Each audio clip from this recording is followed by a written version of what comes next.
Did you ever run out of ink when in a fight, even if it's just a dummy, and did not expect it? Then you might need Inksaver main.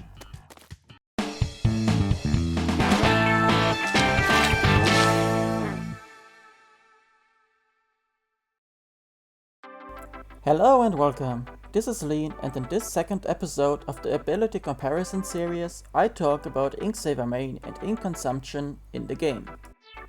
First, what is Inksaver main? Inksaver main reduces the ink consumption that a weapon is using.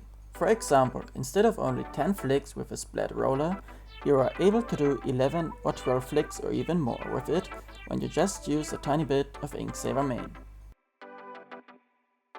Let's start with comparing it to Splatoon 1.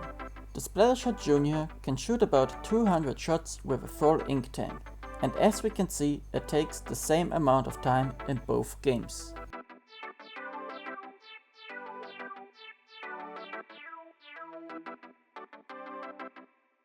Now I use 3 mains of Inksaver main and redo the test.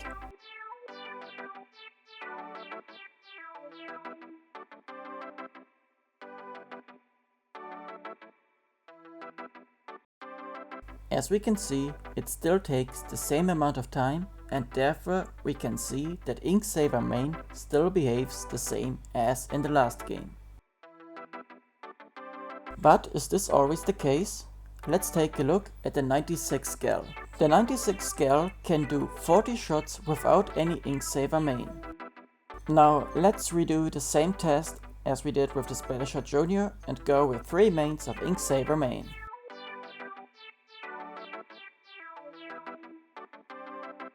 As we can see, is Inksaver main a tiny bit more efficient in Splatoon 2 than it was back in Splatoon 1 on the 96 Gal. Now the question is, why is that the case? Splatoon 2 introduces different Inksaver levels that are bound to the weapon. It can have 3 different levels: high, middle and low. Inksaver level middle is what we are used to in Splatoon 1. High level and low level are the new ones. Right now, there are only 7 weapons with ink efficiency high: the Lunar Blaster, the Splattershot Pro, the 96 Gal, the H3 Nozzle Nose, the Eliter 4K, the Eliter 4K Scope, and the Dynamo Roller. This graph shows you how much Inksaver main affects the original ink consume of the weapons.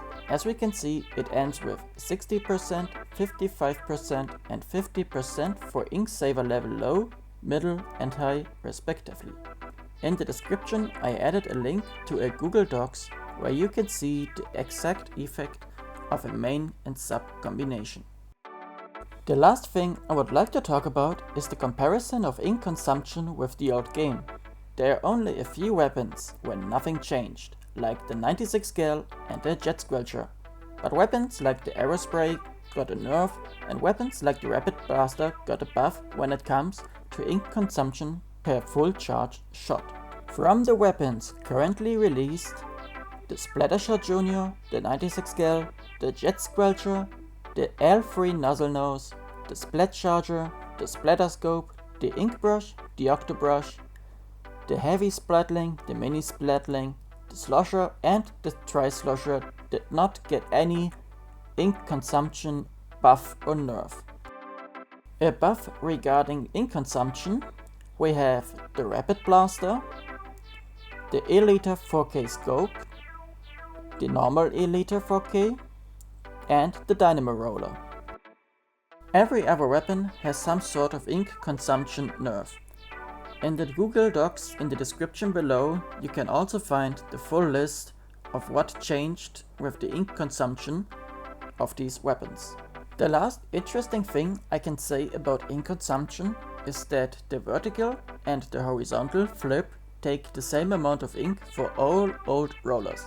The only exception to this is the Flinkzer roller, which has a different ink consumption for the vertical and the horizontal flick. I hope you enjoyed this video and see you in the next episode. And remember, by having better ink management, you are able to stay off the hook, not get cooked, and therefore your flash stays fresh.